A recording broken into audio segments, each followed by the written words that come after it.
김수현이 미성년자였던 배우고 김세론과 교제했다는 의혹에 대해 저는 고인이 미성년자이던 시절 교제하지 않았다며 고인이 저로 인해 제 소속사가 고인의 채무를 압박했기 때문에 비극적인 선택을 했다는 것 또한 사실이 아니다라고 밝혔습니다.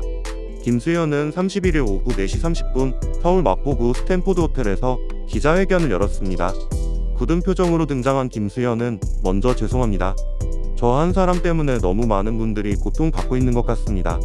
그리고 고인도 편히 잠들지 못하고 있는 것 같아서 안타까운 마음뿐입니다. 라고 사과했습니다. 그리고 김수현은 이어서 저는 스스로를 겁쟁이라고 생각합니다. 저는 언제나 가진 것을 지키기에만 급급했던 것 같습니다. 제게 오는 호혜조차 믿지 못하고 항상 무엇을 잃을까, 피해를 볼까 무서워하고 도망치고 부정하기 바빴습니다.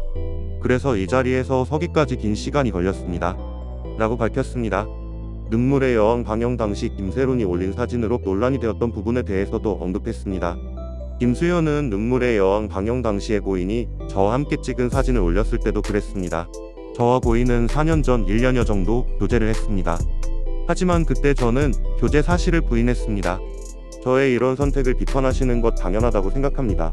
지금 저와 고인 사이의 일들에 대해 제가 말하는 것들을 믿지 못하겠다고 하셔도 이해가 됩니다.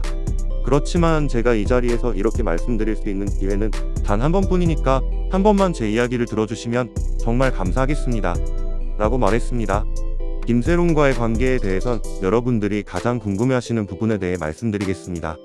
저는 고인이 미성년자이던 시절 교제를 하지 않았습니다. 그리고 고인이 저의 외면으로 인해 또 저의 소속사가 고인의 채무를 압박했기 때문에 비극적인 선택을 했다는 것 또한 사실이 아닙니다. 둘 다 배우라는 점만 빼면 저와 고인은 다른 사람들과 마찬가지로 평범한 연인이었습니다. 서로 좋은 감정을 갖고 만났고 다시 시간이 지나 헤어지게 됐습니다. 그 뒤로 고인과 좀처럼 연락을 주고받지는 못했습니다. 대부분의 연인과 마찬가지로 헤어진 사이에 따로 연락을 주고받는 건 조심스러운 일이었습니다. 둘 다 아는 사람들에게 얼굴이 알려진 배우이기도 했고 고인이 저와 같은 소속사에 있었을 때는 어떻게 지내고 있는지 어느 정도 알고 있던 입장이라 더 그랬습니다.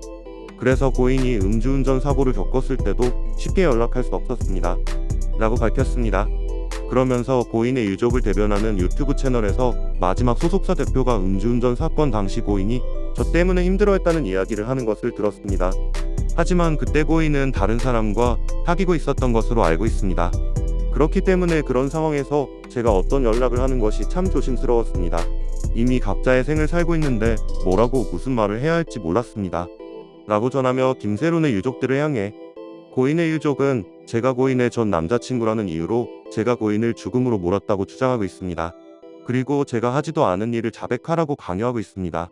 너는 미성년자 때부터 고인을 농락했다. 너는 돈으로 고인을 압박해서 죽게 했다. 그러니까 너는 살인자다라며 자신을 몰아가고 있다고 밝혔습니다.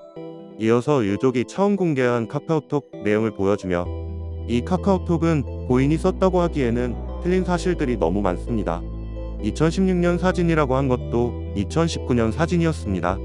또 고인이라면 저와 고인의 나이 차이를 틀릴 수 없습니다. 또 4년간 몸담았던 소속사 이름과 계약 기간을 다 틀릴 수도 없습니다.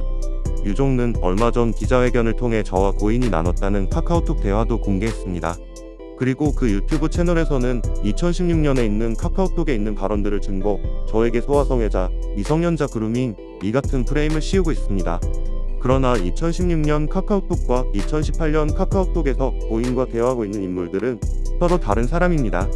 저는 이 사실을 증명하고자 유족이 제출한 2016년과 2018년 올해 제가 지인들과 나눈 카카오톡을 과학적으로 진술을 분석하는 검증기관에 제출했습니다.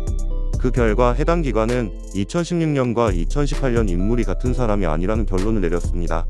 사건 시점을 교묘히 바꾼 사진과 영상, 그리고 원본이 아닌 편집된 카카오톡 이미지가 증거로 나옵니다. 제가 고인과 교제했다는 것을 빌미로 가짜 증언과 가짜 증거가 계속되고 있습니다. 라며 그동안 자신에게 쏟아진 의혹에 대해 말했습니다. 그리고 유족 측의 증거를 검증하겠다고 밝혔습니다. 김수현은 제가 한 선택에 대한 비판은 무엇이든 받겠습니다. 하지만 그렇다고 해서 사실이 아닌 모든 것들이 전부 사실이 되는 것은 아닙니다. 제가 카카오톡에 대해 검증 절차를 밟은 것처럼 유족 측이 증거로 내세우는 모든 것들에 대해 수사기관을 통해 철저히 검증할 수 있는 절차를 밟겠습니다. 라고 말하며 제가 한 일은 한 것입니다. 그에 대해서는 어떤 비난도 다 받을 수 있습니다. 하지만 하지 않은 것은 하지 않은 것입니다. 지금도 저를 믿어주시는 모든 분들을 위해서 그것만큼은 밝히고 싶습니다. 저를 믿어달라고 하지 않겠습니다. 꼭 증명하도록 하겠습니다. 라고 기자회견을 마쳤습니다. 눈물을 흘리며 기자회를 마친 김수현은 변호사의 부축을 받으며 기자회견장을 빠져나갔습니다. 한편 오늘 기자회견장 근처에서는 김수현의 브라질 팬들이 김수현을 향한 응원과 지지를 선언했습니다. 브라질 팬들은 31일 그의 기자회견 장소 근처에 트럭을 보내 김수현은 평생을 예술과 팬들을 위해 바쳤다라며 그래서 우리는 증오가 승리하는 것을 두고 볼 수 없다라고 밝히며 김수현을 향한 변함없는 응원과 지지를 선언했습니다.